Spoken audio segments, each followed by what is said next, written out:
یکی اومد پیش امام صادق گفت میخوام برم کربلا، فقط یه ناراحتی دارم، میترسم برای گرما ناراحتم چیزیم بشه، غذا چطور میشه؟ امام صادق فرمود کربلا میری. فرمود وقتی کسی تصمیم میگیرد کربلا برود، پیامبر شروع میکنه براش دعا کردن، خدایا به من پیغمبر زائر فرزندم حسین رو ببخش، اگر قبلا گناهی کرده این رو پاک به سمت حسینم بیار.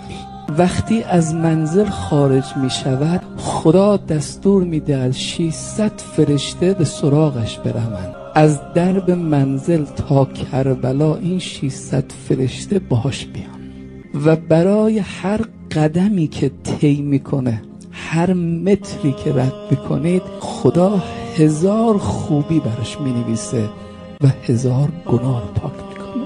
بعد امام صادق یه نگاه تو چشمش کرد، اگر از گرمای زیاد عرق کردی، حس گرما داره اذیتت میکنه، به هر قطره عرقت 70,000 فرشته خدا خلق میکنه و اینها تا قیامت برات دعا میکنن و برات ذکر میگن.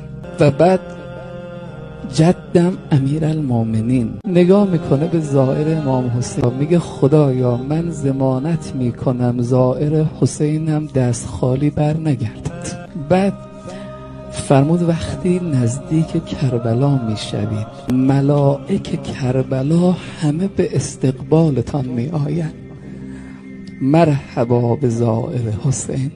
و بعد اتفاقی که میافتد آن است حضرت سید الشهدا مستقیم به شما زائرش نگاه میکند و بعد وقتی امام حسین به شما نگاه میکند منادی صدا میزند گوارایت باد بهشت خدا، حرام شد بر تو جهنم.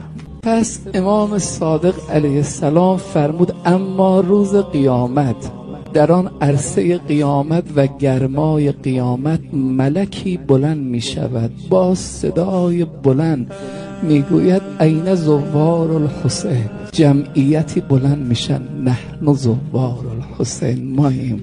می فرماد که یک سوال رو از شما خدا فرموده بپرسم، برای چی رفتید زیارت حسین ما؟ همه یک صدا میگن دوستش داشتیم. دوستش داشتید؟ میگه بله. میگه پس همه ببینید. همه نگاه میکنن. امام فرمود سید الشهدا وارد میشه. قیامت حساب کتاب چیه؟ میفرماد که آقاتونه که دوست دارید آمد، زوار امام حسین، برید پیش آقاتون، ما با شما کار نداریم.